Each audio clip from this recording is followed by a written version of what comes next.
Hey, thanks for joining me. This is John. I'm going to be doing a series of videos on this Mark 44 Ammoknight from Hasegawa. And I'm not going to cover every stage, but I want to cover some of the major points. This is a really cool kit. This is the first time I've built this. I've just been getting into Maschinen Krieger. And if you've not built a Maschinen Krieger kit, you need to do so. They're loads of fun to weather, easy to put together. The scale makes for a great weathering canvas, I guess you would say. They're in 1/20th scale. So in other genres that I've worked in, gunpla in 1/144th or 1/100th scale, aircraft in 1/48 scale, things like that. You really have to try and keep things petite and within those scales. At 1/120th scale or 1/20th scale, you can go big. You can make some big weathering, so it's a lot of fun. The kit's not difficult to build. This is probably the most involved Maschinen Krieger kit that I've built, and it's not difficult at all. And I'm really enjoying it. I've just gotten into building the cockpit or the interior, and I'm really enjoying this build. Another cool thing is the variety of paint schemes. They suggest some paint schemes in their color card that shows you, gives you a little bit of the background. If you have your Google Translate app, you can hold your smartphone over that and it'll somewhat translate it for you. But it's up to your imagination with this. If you Google any one of these Maschinen Krieger kits, you'll see that the variety of paint schemes is as varied as the people who build them. So it opens up a lot of possibilities. I've got some ideas in mind for how I want to do it. I'm not sure that I'll stick with it, but as we get closer to painting, I'll let you know what I've got in mind. Won't be anything terribly unique, but I think it'll be kind of fun to do. So this is what I'm going to be working on, and it's going to be a Patreon exclusive video. So I do appreciate the Patreon subscribers and the support you provide for me to do this. So let's get on with the build. Okay, I'm working on this Ammoknight. It's a Maschinen Krieger kit from Hasegawa, and I'm working on the interior. I wanted to give it a bit of a, I guess you'd say, a Russian fighter jet look. If you've ever seen the cockpit of a MiG-21 or other Russian jets, especially Cold War era jets, you've seen this kind of bluish green color. It's not an exact match that I used. I just wanted to kind of allude to it. So the way I got to where I'm at now is I primed everything in black primer using Badger's Stynylrez black primer. Then I gave it about 6 or 7 hours to cure. And then I got some of this Vallejo chipping medium, 73214, and I airbrushed it on. I don't know if this stuff is supposed to be airbrushed. I used it on another model and it seemed to airbrush fine. This time when I did it, it spit and splattered and sputtered, but I just kind of went ahead and did it anyway, mainly because I'm hard-headed. But I've survived this far. But I sprayed that on, let it dry for 10 minutes, and then I used this model color blue-green, 7808, again from Vallejo. I thinned that with Vallejo's airbrush thinner, and I put it on. I did a little bit of modulation with this Mecha Color light green. And even though I'm doing chipping over it, I thought the modulation would show through, would highlight some areas and lighten them up. And would just end up looking fairly nice. Once I had that the green colors on there, I gave it probably another 15 or 20 minutes to dry.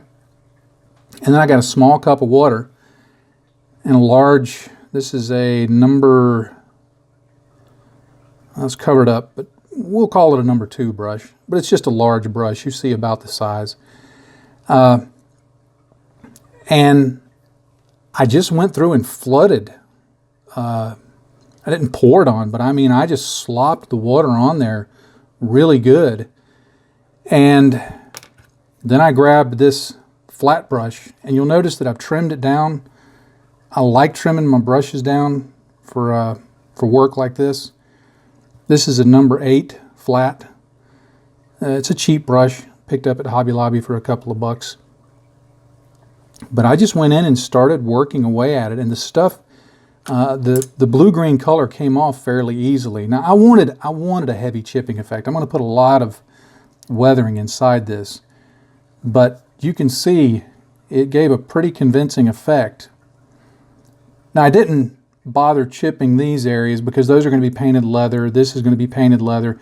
Some of these things I'll paint over, but rather than doing all the paint blocking and then trying to chip the discrete sections, I thought I'll just go ahead and chip the major sections and then repaint the things that I need to. So you see here, I did it on this back portion. I did it on the front hatch. And I got to point out something. This is the front of it. Is it just me, or does that look like Homer Simpson? Because I'm thinking, there's his mouth. Here's, you know, that colored part around his mouth, and here's the eyes, and there's his ears. I'm thinking that's Homer Simpson. Maybe it's just me. I also sprayed the paint around the edge of the seat frame. All of this will be painted leather. But I went ahead and chipped that area also so that it would all be consistent. Now the next step that I'll do will be to go back and block in everything that will have some other color on it. And the way I'm going to do it is I'm going to start by painting everything that's going to have an additional color. I'm going to paint it black. What that will do is establish sort of a good shadow, what I call a shadow zone, that the later colors that come on top of it will have a bit of a dark edge. That'll give me something that, like on the seat, on the leather, if I want to do kind of a fade effect of dark leather to light leather, it'll establish a really dark color right at the beginning, so I can just begin glazing over that and work my way up in color. In other areas, like some wiring, the various wiring and pipes and things, if I paint them black, I can then go back and paint a color over it, whether it's red or blue or green or whatever I'm going to use, and I can avoid getting right up to the edge, and that'll establish just a slight hint of a black line to give me some color separation. When I go back and put in my shade later on as a following step, it'll blend the two in very nicely. So I first started seeing, I think the first time I saw anybody do that, it was Brett Green from Hyperscale many years ago. I saw it on an aircraft build that he did. And I thought that was a pretty good method for creating some shadow that you could then build upon. So I've been doing it on most of my models since then. But this is the state it's in after primer coat, chipping medium, paint, and then brushing everything off. And it's ready to go for the next stages. To begin painting the areas that I want to be black, I'm going to use, not black, I'm going to use Vallejo 7862 Black Gray. I like this color because it's obviously, it's got a very dark black color, but the touch of gray that it has gives it a nice scale effect. I don't get too much into scale effect. A lot of people get really hung up on that whole, oh, you have to add X% of white to your colors if it's this scale, or X% if it's this scale. I just think it looks better to not be pure black as an undercoat. And if I am painting, and because I'm going to put paint over the top over it anyway, If I am painting something black, I like to use the black gray because it still gives me, I guess you'd say, some tonal space to do some shadows with pure black. If you go in first with pure black, you have nowhere else to go. So the black gray gives me a little bit of space to work with. For my brushes, I'm going to use two of them. I've got this Army Painter Regiment brush. That's their name for it. I think it's probably a number 1 or a number 2 round. This is the only one of their brushes that I have. It's a pretty good brush. I think it's a natural brush. I don't think it's synthetic. That's going to be for the larger areas, like the seat pad, the leather bits here, easy to reach areas that aren't quite as confined. Now, I'm also going to have standing by my number 0 liner brush. This is obviously one I've used quite a bit. It's a cheap brush from Hobby Lobby, but it will allow me to get into some of the nooks and crannies up in here, over in here, where I need to paint the wiring areas for later colors to go on top of. Now, I like to keep my brush water warm. I just use this cheap little, it's not even a palette, it's the lid from Oatmeal. I'm really low tech when it comes to this work. I'm just going to go ahead and start blocking this in, and I've thinned it out probably about 50-50 with water, and I'm not trying to be particularly neat about my coverage. I'll only give this one coat. If it's a little spotty, that's okay, because one, that'll introduce some variation for the colors that go over it. But two, because I'm putting colors over it, I'm not as concerned about absolute complete coverage. I just mainly, where I'm really concerned about it is right down at the edges where it's going to meet with the later wash. That's what I'm really looking for. That, and in these recessed shadow areas like that, I'm going to want that to be fairly well covered. I've only been really, I guess you'd say, seriously brush painting, where I'm deliberately, okay, I'm going to paint things with a brush for about a year and a half maybe. Time marches on so fast that I lose track of it. For years, when I would paint something, when I was working on an aircraft, I tried to do everything I could with the airbrush. I just liked the way it looked.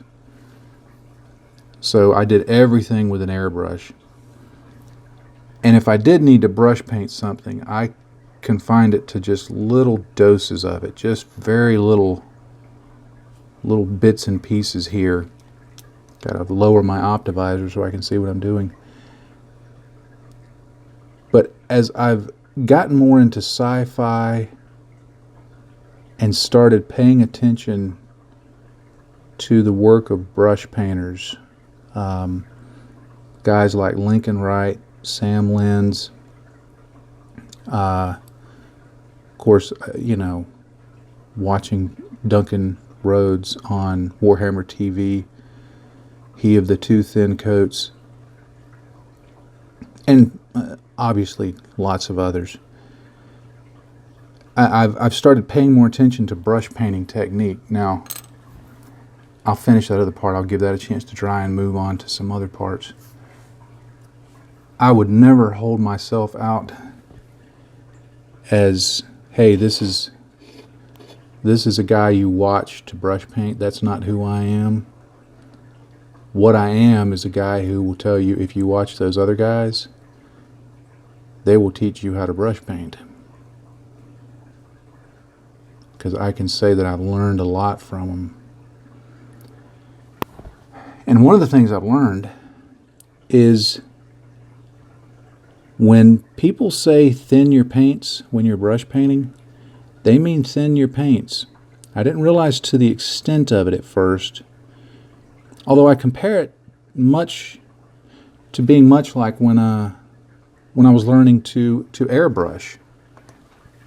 When I was learning to airbrush, you've heard it, thin your paints, thin your paints, thin your paints when you're airbrushing. And so I started thinning my paints, and I thought that I was thinning them enough.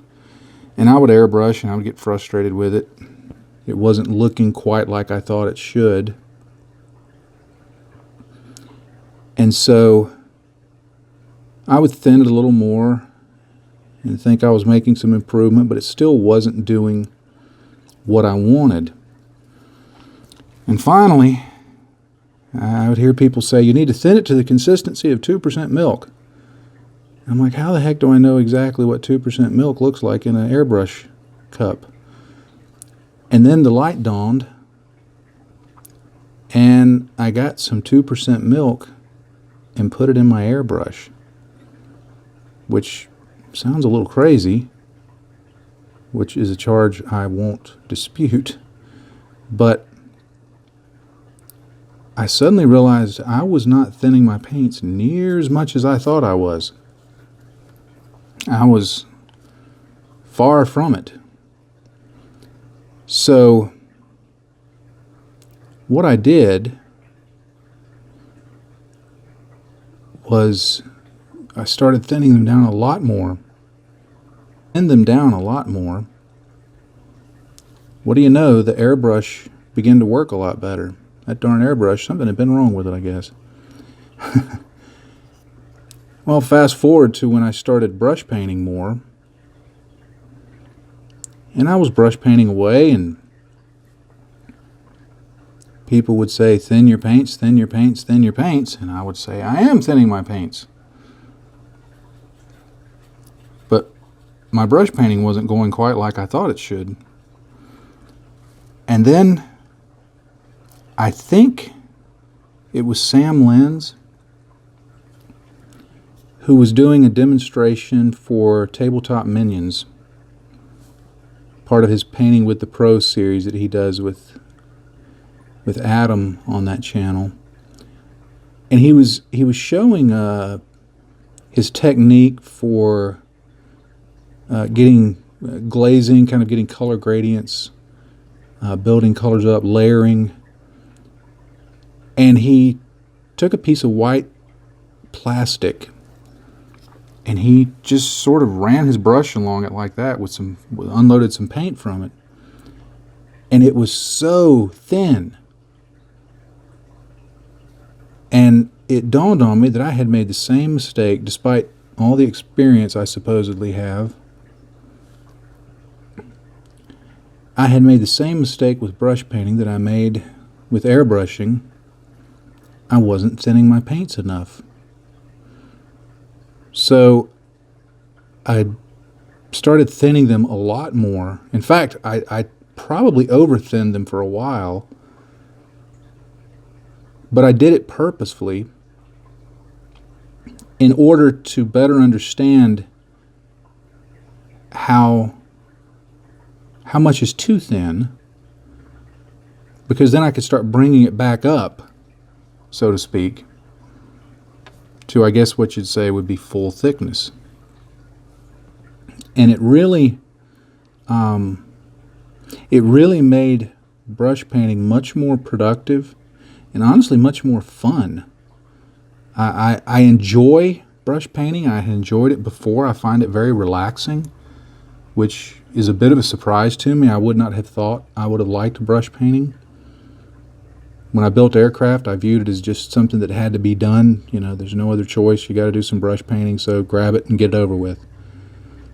Now, to be honest, I prefer brush painting over airbrushing. But sometimes breaking out the old airbrush is exactly what needs to be done, so I still do it. And I enjoy that, but brush painting is so relaxing. I would say, if you're not doing much brush painting, if you're an airbrush guy like I was at one point, and you're not doing much brush painting, consider giving it a try. I say that for several reasons. One, it's fun. You grab, especially if you get a figure that is designed for brush painting. Like, one of the things, I don't think I've ever shown it on my blog or even on my Facebook page, but I occasionally pull out a Space Marine and I brush paint them purely for brush painting practice. I bought a handful of, someone had sold them on eBay. They were already pre-painted, put together, and I bought them. I think I got 15 of them for $10. It was just too good of a bargain to pass up. But I practice with these little guys brush painting quite often. In fact, if I get to feeling a little burned out on whatever I'm working on, I'll brush paint. I'll just set everything aside and say, okay, I'm going to brush paint for a while, just as kind of a mental reset. And it does wonders for your attitude about what you're working on. But the other thing I think it does for you is it develops a skill that I realize now in many, especially in many what I call traditional modelers, you know, the guys who build tanks and airplanes and so forth and stand around in the nacho line at the IPMS Nationals and grumble about FS numbers. It develops a skill that I think is largely ignored in that community, I guess you would say. And anytime you're doing something to develop your existing modeling skills or add to your modeling skills, I think it's a good thing. I've really had that illustrated to me over the last year and a half as I've branched out, how important that discovery process is, that learning process, to keeping the hobby fresh, to not letting it burn you out like it almost did for me. I'm going to continue doing this, blocking in the colors, especially the leather patches, the areas that are going to be leather. I'll block those in. I'll block in any of the piping, the screen here for the console on the Homer face. I mean, come on. That's Homer Simpson. That's Homer Simpson. You got to admit it. Anyway, I'll continue doing that. Oh, one thing I meant to point out. See, here goes the waffling, as Fox would call it. Part of obviously when you're learning how to brush paint, part of what you learn is, much like with an airbrush, you especially if you're using acrylics, you clean the tip of your airbrush every now and then. When you're brush painting, you want to clean your brush a little bit as you go along. I dip it in water, clean off the paint that's drying up, and it allows me to keep a good paint flow going. And of course, when you're finished with a particular color, you want to clean your brush off anyway. As I've gone down this brush painting route, I've really found that I enjoy keeping my water warm. I use a coffee cup over here to the side. It's off camera. But I keep a coffee cup over there full of water to clean my brushes in. And I actually set it on a coffee warmer, a little warming plate. And if you want to know how warm it is, it's basically as warm as you would drink your coffee. It's fairly hot. It's not steaming. It's certainly not boiling. But it's fairly warm. what I'll do is I'll go over to the sink and I'll turn on the tap and I'll get the hot water flowing, and once the hot water's flowing, I'll fill the cup up and set it on this little heating pad, or this little heater, and I'll use that for my cleaning water. And the warm water, I don't know, maybe it's just perception bias, but it seems to do a much better job of cleaning the paint off. And so it's just become routine whenever I get up in the morning to come in here and start work. If I'm going to be doing any brush painting at any time, I just hit the switch on the little coffee warmer and get my water warmed up, and it works really nicely. So that might be something you want to look into. It's just the brand of the little coffee warmer that I use is Mr. Coffee, but I'm sure there's plenty of other brands. I would bring it over here on camera, but the electric cord that it's connected to doesn't stretch far enough to get it over here, but it's easy to find. So I'm going to continue working on this. When I get back and start filming it again, I should have everything blocked in, and I'm going to start looking at how to do layering and some color gradation and things like that. I've continued with the painting, and you can see I've added in some colored pipe work. I tried to go for a little bit of, I guess you'd say, color theory. I was trying to decide the colors to use, and I decided, well, it's kind of greenish, and green is made up of yellow and blue, so I went with yellow and blue for the interior pipes. I wanted something that would kind of stand out, but I thought it just kind of fit. It'll give some visual interest. I've painted some of the leather bits here. I'm going to look at the seat pad here in just a minute. I also painted a little bit of silver using Citadel's lead belcher. I also put some lead belcher on this, I want to call it a HUD, head-up display, the screen in the front hatch. I'll eventually put in some other colors for that, but that's going to form a base coat for what will hopefully be something that looks kind of like a glowy screen. If you hadn't noticed, my voice has been a little different than usual. I am very sick right now. So I've got a pretty bad cold, bit of a fever going on, and I'm generally kind of sick right now. So that's why I sound like I've been sitting in a piano bar all night smoking and drinking with my buddies. So forgive the rough sound of my voice. I don't know that my voice is any better any other time, but it also means that's why there's a lot of jump cuts, because I have to stop, cough, blow my nose, and start back up. So if you're wondering why there seems to be a lot of jump cuts, that's why. All right, I'll still do some additional paint work on these just for some little details before I get into shading and other weathering. What I wanted to look at, let me get these out of camera range, so to speak. I wanted to look at a way that I've been painting. I've used it for a lot of things, but it works really nice on leather seats, or seats that you want to look leather. I mean, obviously they're plastic. Now, this, remember, has been primed, and I've base coated it in the Vallejo black gray color. And now what I want to do is I want to start adding some of this Vallejo model color leather brown 7871.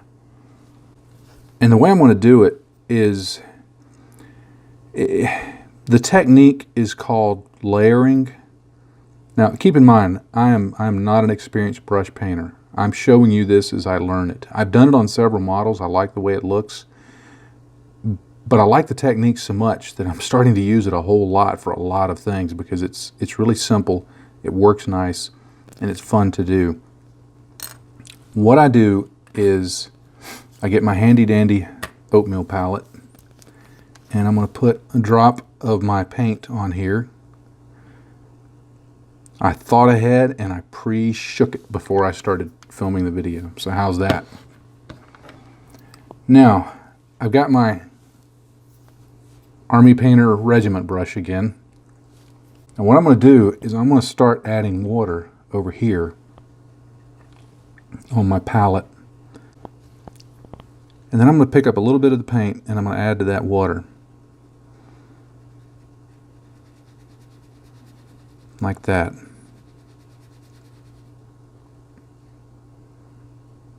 Now, I've got a paper towel off to the side here that I'm offloading the brush every now and then, so if you wonder why I'm going off camera and coming back, that's why. But this paint is really thin. You see that? Now, it doesn't cling really well to this plastic, but it's really thin paint. And what I start doing is I look at what I'm going to be painting and I think about where the light is going to fall. You'll see it's divided. I say you'll see. I don't know if you can see. This seat has several sections that I want to look like leather. And each of those sections, of course, the light is going to fall on it a different way. Now, it's going to be sitting like this, so we have to presume the light is going to be coming from above somewhere. So I want to build the color up from the lower part of each section to the higher part. But I'm going to do it section by section. Same way with this piece up here. So let's focus on the headrest, the center part of the headrest. What I do is I get some of my paint, offload a little bit of it. I don't want a lot of paint on my brush. And then what I'm going to do is I'm just going to start pulling it up. Now, there is only the barest whisper of paint getting on there. But I start all the way at the bottom. Let me load it a little heavy there at the bottom to make sure I get that. And then I bring the stroke up to the top and then back off the model. All right, that's the first layer. Okay, I've got the first layer on there, and then I'm going to go back and I'm going to get some of my paint. And I'm going to do it one more time to kind of start establishing that base. Now, the reason I'm pulling the brush stroke from the area that I want to be the darkest to the area that I want to be the lightest, I don't know what physics of principle or what what magic there is that makes the brush stroke deposit more paint at the end than it does anywhere else along the way, but I'm going to use that to my advantage. So what I'll do, and I'm going to go ahead and branch out into some of the other sections for reasons that I'll make apparent here in a minute. But it deposits more brush strokes or more paint at the end of the brush stroke than at the beginning. So we take advantage of that because we want the color to be built up towards the top. We want that paint to be heavier, more opaque at the top than anywhere else. So all the brush strokes come up. It's a little tricky getting under that there, so I may have to go back in and highlight that at the top when I'm done. But I'm just going back in and continually adding paint. And it's so thin that it dries really fast. So on a large piece like this, I can work the whole model, the whole section of the model rather, at one time, and by the time I get done with one area, I'm ready to go to the next. Now if it starts pulling up like this, I've got a little too much paint on the brush, while it's still wet, just go in and wick that up, because you don't want too much building up. And you may have to rotate the piece around that you're working on to get a nice effect. But you just start building it up. Now I'm going to go back and I'm going to start back on this area that I began on.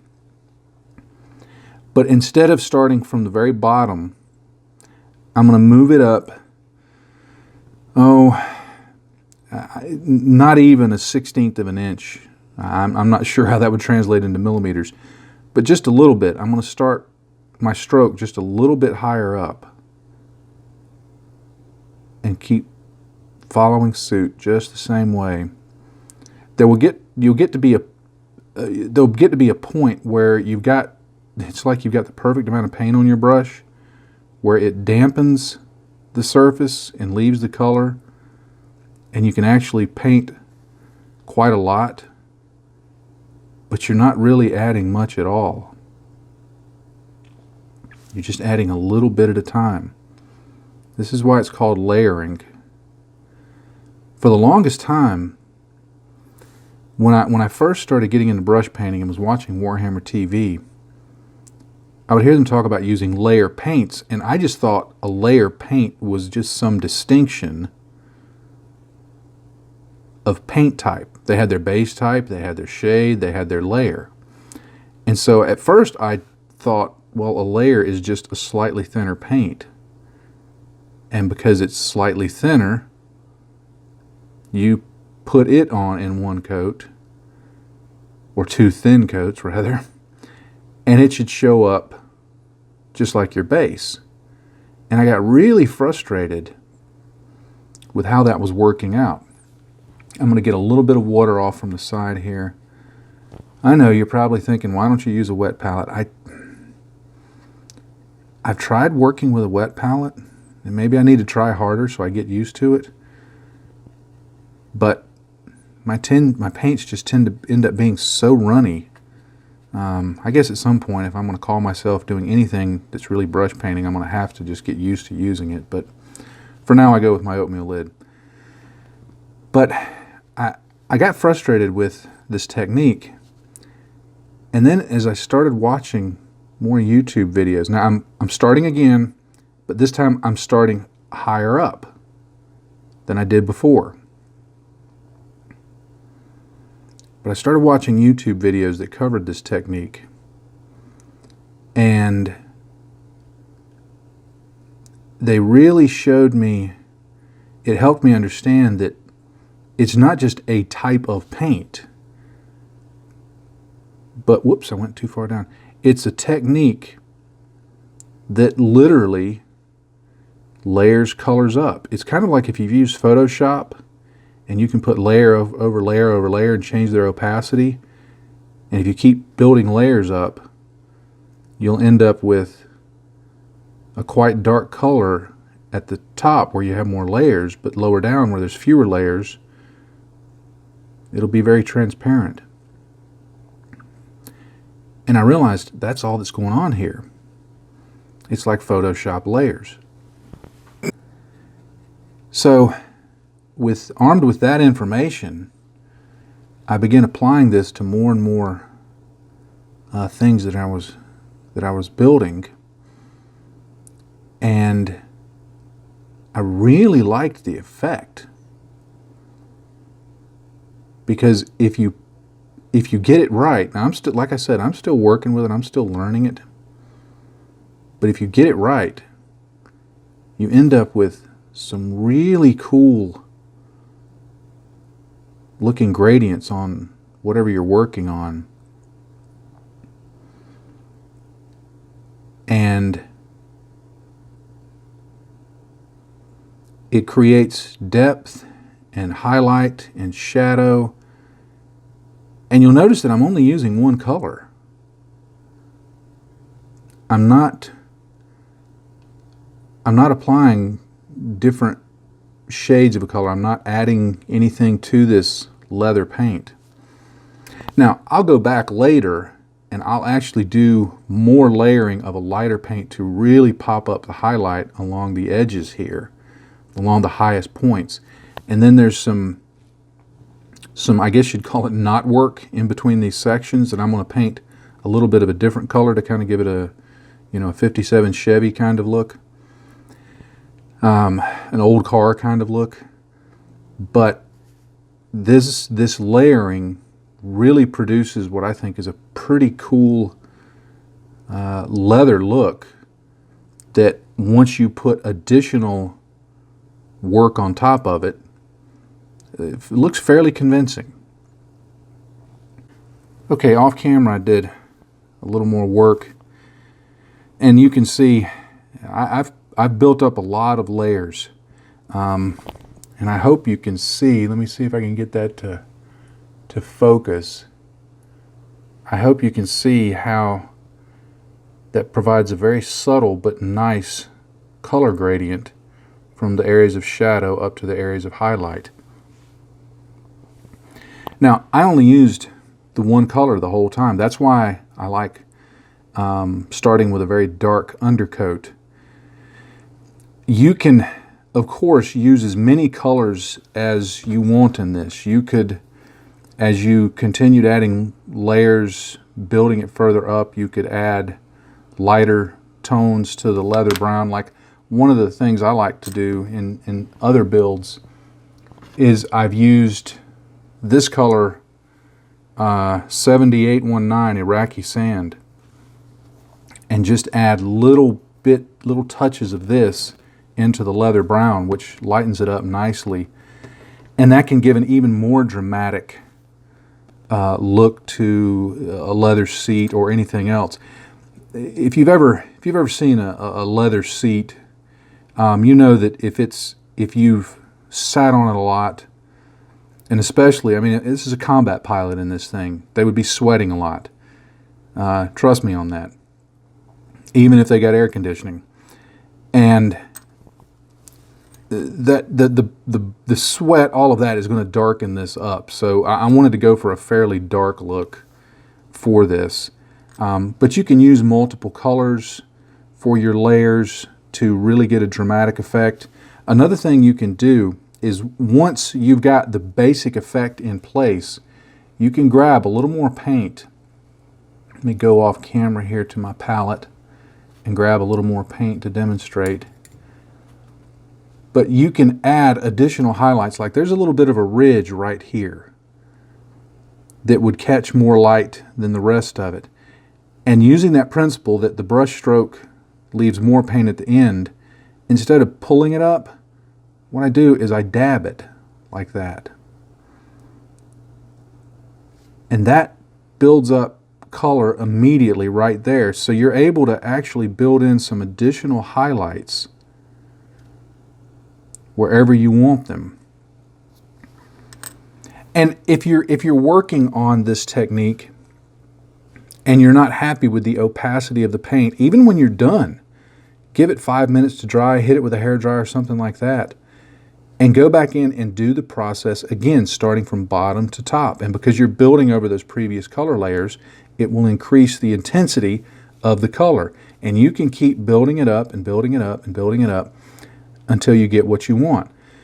Now, some of the mistakes that I've made over time is sometimes I thin my paints too much, and it takes way too long to build it up. If you see that's happening, add a little paint to your thinned mix. If your thinned mix is a little too thick, again, simple fix, add water to it. It's a very forgiving technique, and because you're only depositing a little bit of paint at a time, it allows you to adjust easily.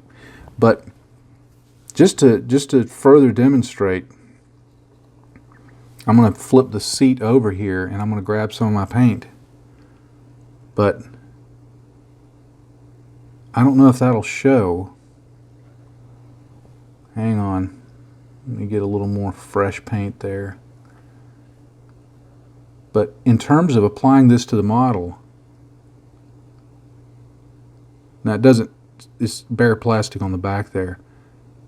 But you see, there's very little paint going on there.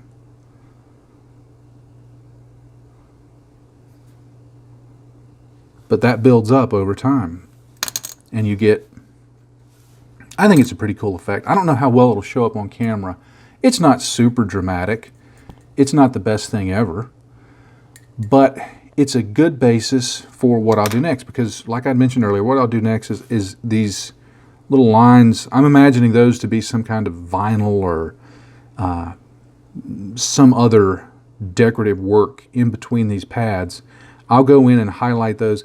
I'll probably do a lightened version of that leather and really hit a bright highlight along the edges, the topmost edges, just to make those shine.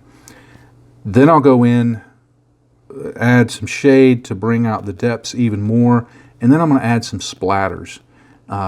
Just some various browns and maybe just a hint of green in terms of washes. I've been really enjoying these Vallejo model washes for that.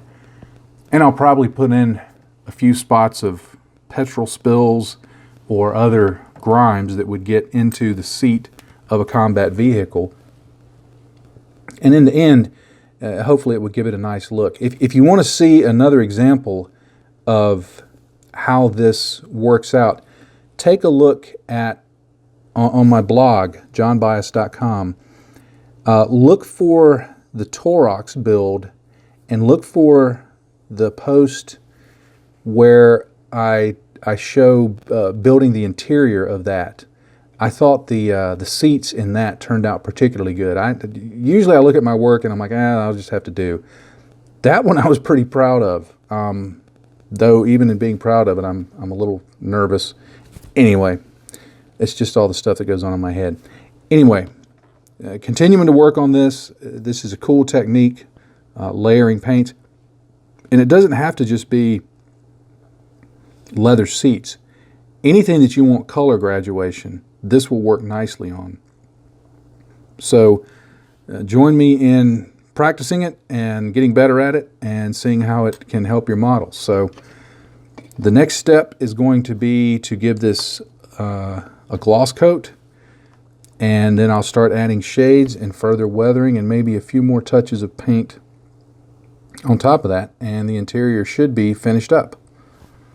All right, catching back up with where I've finished off, I added Nuln oil to the recesses in the cockpit.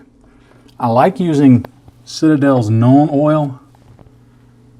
That's this right here. It's what they call a shade. If you're a traditional modeler, airplanes, armor, and so forth, you'll call it a wash. It's an acrylic product. It's not enamel or oil based. And it works a little different. You don't apply it and then come back 15 minutes later and wipe it off. You do a much neater application generally. You can wash the surface with it, but it's going to leave tide marks and stains. If that's what you're going for, it works fine. If you do a little more precise application, I like using a number 0 liner brush. You can really get nice effects in the recesses. The benefit is you'll get a good wash. You may be able to kind of see it here in those silver areas and some of the other areas, like right up here, that within about 10 or 15 minutes, it's dry. You can do things over it. You don't have to wait like you often do for enamel or oil products. That's one of the reasons I'm switching more and more to acrylics for all of my weathering, is the speed it lets me work. And like I said, it does take an adjustment in technique, but I think the trade-off is certainly worth it. Now, I do like to apply the Nuln oil generally over a gloss coat. I gave this a coat of Future before I applied the gloss Nuln oil. The reason I did that, there are various versions of Citadel shades. Most of them are matte. The Nuln oil and the Agrax Earthshade, which is a brown color, offer gloss versions. And when you apply gloss over gloss, it does a much better job of pulling up into the recesses, not spreading out, not bleeding out, not pooling.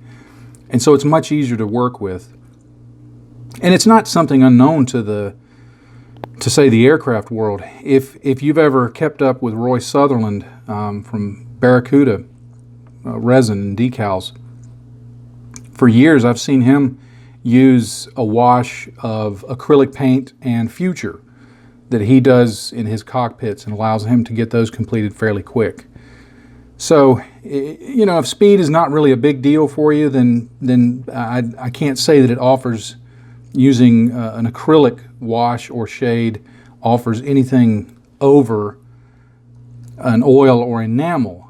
But if you're looking for things to be a little speedier, or if, you know, the odor is an issue, then definitely check out the acrylic washes.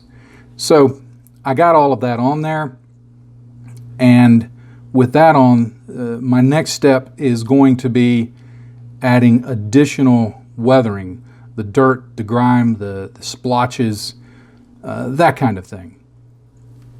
To add all of the weathering, the dirtying up of the interior, I'm going to be using more acrylic products. I've got these Vallejo model washes.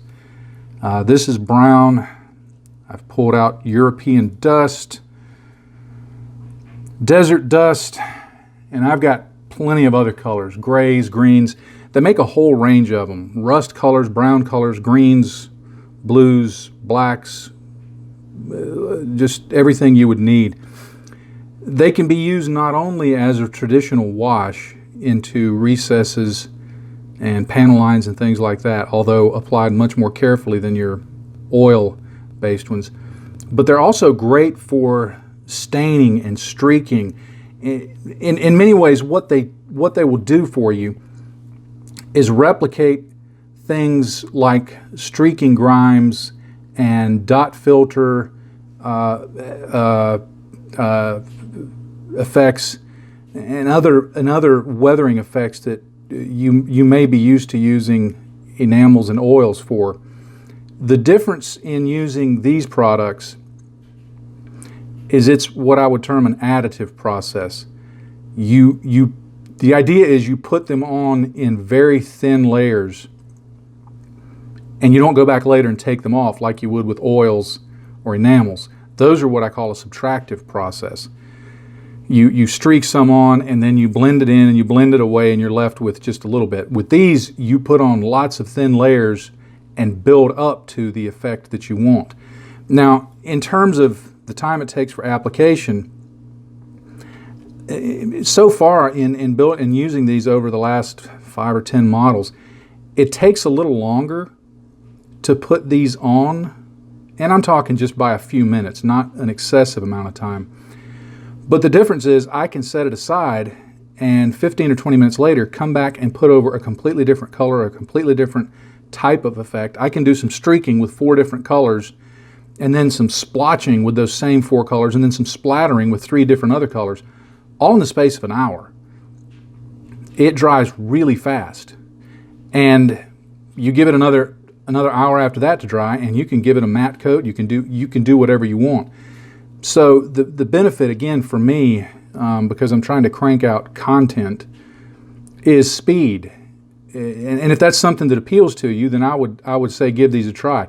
Even if speed isn't a thing, give them a try, because these are very good products. Again, the technique is different, and I wanted to cover briefly how I apply them in 3 different scenarios so that you can see it. I'm not going to subject you to the torture of watching me weather every single square inch of this little cockpit, but I thought I'd show you the 3 methods that I do use with some frequency. As with any product, you give it a good shake. You'll see the pigments on the bottom. I put a little stirring ball in there, and that gets it stirred up fairly well.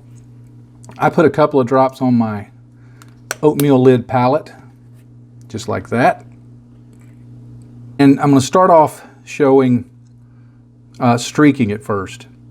I'm not going to be streaking. I'm going to be putting streaks on here, so don't worry. You don't need to avert your eyes or send the children out of the room. Well, you may want to send the children out of the room anyway. But I'm going to use this liner brush. So I'll get it wet. And you can apply this straight from the bottle, or you can thin it, whatever you want to do. Because I want these stains to be a little heavier, I'm going to use it straight from the bottle at first. So I've wet my brush, and I'm just going to get a little bit of it. Let me pull the palette over here so you can see. I'm getting a little bit, and I'm just going to unload it. You see how thin that is? It's very thin stuff, but I'm going to unload most of it. And then I'm just going to go in, and I'm going to start layering these streaks on. There's no way you're going to be able to see this on camera. Because it's really, really subtle. But that's the way you want it, because it being an additive process, you don't want a lot of color being put on the model at one time, because you won't be able to clean it off easily. You can come back with Vallejo airbrush thinner and very carefully rub away small spots of it, but I would only do that if you've put a good gloss coat over the rest of the painted area. Otherwise, you might start removing paint. But you just start putting this in, and what you're doing here, this is simulating, simulating what you would do with a dot filter application, where you're putting in dots of oil and then streaking it. That's what this is going to replicate. And it does a pretty good job of it. You don't have to start at the top and bring it all the way to the bottom. You can start in the middle somewhere. You can bring it from the bottom up. Remember that I talked about earlier in the video that your brush will deposit more product at the end of the stroke, so keep that in mind as you're doing this. But I'm just going to go through the entire cockpit here and do this streaking with this color, and then I'm going to add a darker color, a lighter color. I may throw in a gray, a blue. Again, you're essentially doing what, if you've done dot filters, you're doing that, just with a different application technique. But you get a really nice result, and it's dry in just a couple of minutes. Okay, another way that you can apply these, and this can be done on top of the streaks, before the streaks, it doesn't matter. All of these can be done together and with different colors. I'm going to get a little more paint on my brush, and this time I'm just going to begin touching in dots of color and just randomly moving these around. Because it's a gloss surface, the weathering product puddles up a little bit, it beads up a little bit, which is exactly what I want. And so by doing that, I get a nice varied splotchy effect. And when I add more colors, it's going to give a really, really good result. These things dry a bit more transparent than when they first go on. Once you've started using them, you'll kind of get a feel for how much you can put on and how it's going to look wet and how it's going to look dry. But they're very forgiving once you learn their idiosyncrasies. Okay, the final way that these can be applied, and this is a fairly traditional method of doing things, is splatters. Now, because I'm going to be splattering, I'm going to get a bit of tissue, which I have in abundant supply because of my cold. I'm going to get a bit of tissue and put on here. And I'm going to grab a cocktail stick or a toothpick, depending on what part of the world you live in. And I'm simply going to get some of the wash on, this is a number 3 round brush. It doesn't have to be that. I use this because it just loads up plenty of paint. And I offload a lot of it. And then I just take my brush and this toothpick and I just flick it like that. Now you see I'm not getting a lot of paint there, so I know I need to add a little more. And that's why I test it like this. So I want to see how much is going to get flicked on there. You see those little bitty flecks that are forming? I don't know how well that's showing. I may be a bit off camera here. Let me get that centered. I apologize for that. But you get a nice pattern of just flecks and stains. And the idea is you're not necessarily trying to replicate mud, but if you've ever been when I was in the Army, the inside of our vehicles took a lot of abuse. They had dust and stains and dirt and mud and all sorts of stuff that would come in from a variety of methods, and it got pretty messed up inside. And it was just layer upon layer upon layer of loads of different colors, essentially. So when I get this splattering like I want, I just hold it over the work surface, the model, and I just start doing that. And it will add in lots of little variation that gives a really pleasing look when you're finished. Now again, you have to keep it looking interesting. You don't have to. You can do whatever you want. It's your own model. But I would recommend that you use a variety of colors, like putting some of this light desert dust down and then following up with another shade of brown. This darker shade of brown is going to go over some of that dust, and you're going to get a really cool combination effect of two colors, fairly translucent.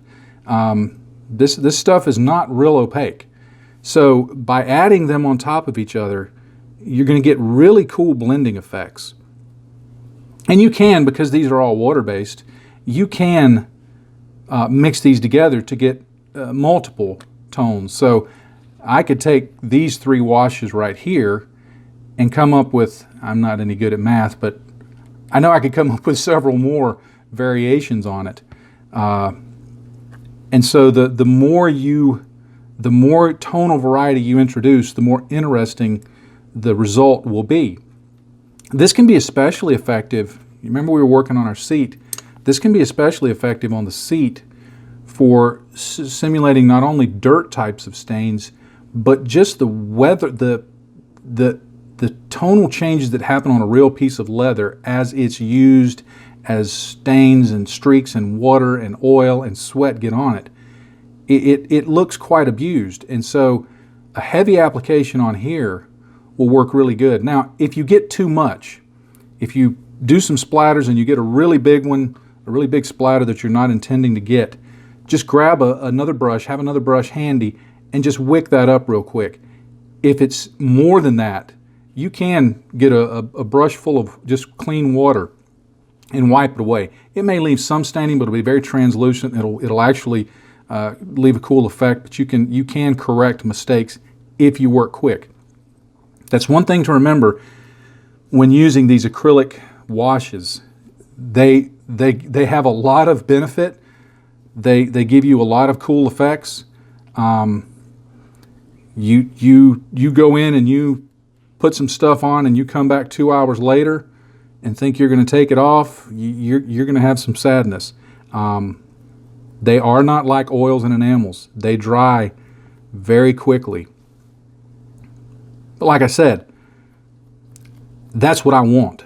It doesn't serve me any purpose to get a model close to being finished, and I just need to do a few more steps, but then I have to set it aside to allow oils or enamels to dry for 2 days or 3 days or in some cases a week. It doesn't fit my purposes. And I'm also, aside from the speed, and I only mentioned this briefly earlier, I like the lack of odor. These things aren't toxic. You're not supposed to drink them, but you know, if you're a brush licker like I am, and you lick the brush every now and then to get its point back, you don't have to worry about anything bad happening. I guess the worst, might be that you get the runs or something. But they're relatively clean products in the fact that they're just water-based. So that's how I'm using these washes, and I'll go back across all of the other parts with multiple colors. I'll probably use this green. You have to be careful with green because sometimes it will end up looking like algae and not like stains, depending on what you put it over. It's got a really nice blue-gray color that I'm going to use. And I will also use, in similar fashion, some of Vallejo's engine from the Vallejo engine line. This one is fuel stains, and I have petrol spills, and I've got several others. So all of these will go into the interior to give it a used, weathered appearance, like it's a real combat piece of machinery. And then the final thing that I'll do over all of this will be a matte coat airbrushed on to flatten everything down. I like my stuff flattened down. I'm not a big gloss guy. And that will be the final step for the painting and the weathering of this Ammoknight's interior. All right, I'm going to go ahead and wrap this video up. You probably don't want to watch me do all of these final steps. And I think I've demonstrated what I'm going to be doing, so you get the gist of it. Plus, on top of that, as I mentioned, I've got a really bad cold. And I don't know if you've noticed how many jump cuts I've made through this video, but I'm having to stop about every 30 to 45 seconds to cough, blow my nose, and hack. And on top of that, I've got a fever. And my wife has given me some medicine that's making me kind of loopy. I'm only hoping that I'm saying stuff that makes a little bit of sense. I don't know if I am or not. So I'm going to wrap it up here, but I think you've seen through this. I'll admit it, it's kind of a long video, and if you're still here, bless you, thank you. But I think you see the methodology that I use to do a fairly simple cockpit or interior finish, the techniques that I like using, and hopefully, more than anything, I've conveyed why I do the things I do. That I think sometimes understanding the how to do something is really the easy part. Getting at the why is the critical thing, I believe. So I hope this has been helpful. I'll continue assembling this, of course. The next video in this series, you'll see the Ammoknight put together, and I'll start working on the exterior and going through the process of painting that, weathering that. Hopefully my cold will be gone by then, and I won't have to be, I won't have to be stopping every 30 seconds to cough and hack and blow my nose. Now, if you're asking, well, why don't you just wait until next week to do this? Because I'm insane. You see, I try to get something out. If you've kept up with my blog, you know I try to get something out about 3 times a week. There ain't no slowing down from that. So I got to keep moving. But I like doing it. It's fun. So anyway, that's where we're at with the Ammoknight's interior. Like I said, I'll put it together. I'll start working on the exterior, and we'll take it from there. Look for a blog entry about this process to go up. Well, I started to say later in the week, but by the time you see this, it will be at the time the blog entry goes up. So kind of time travel there. But there'll be a blog entry. I'll link it in the description below. This is a Patreon exclusive video. So one, thank you so much for being a patron and for supporting me in my endeavors. It really does keep me building. Not because I am encouraged by it, but as much as I build, just to be able to afford this process, I can't tell you how vital this is. Apart from this, we wouldn't be able to afford for me to model the way I do. So I'm really appreciative of this. Also, because this is a Patreon exclusive, please don't share it. Please don't link to it. If you're going to link to any of the Patreon exclusive videos, if you would do me the kindness of linking to the post in Patreon. That way, if someone wants to see it, they can click the button, they can become a supporter, they can see the video. It helps me out, and hopefully it gives you a warm, fuzzy feeling inside. It may not, but hopefully. And I think that should wrap it up for this portion of the build of the Ammoknight. If you haven't tried a Maschinen Krieger kit, give any one of them a try. I've built several now, and I'm really enjoying them. This Ammoknight is quite the kit. It's got great detail, so I can highly recommend this, but any of them will look cool. Just remember, if you build this one, you get Homer Simpson. I'm telling you, that's Homer Simpson. You can't convince me otherwise. All right, Thanks for watching. Thanks for being a Patreon supporter. And happy day to you.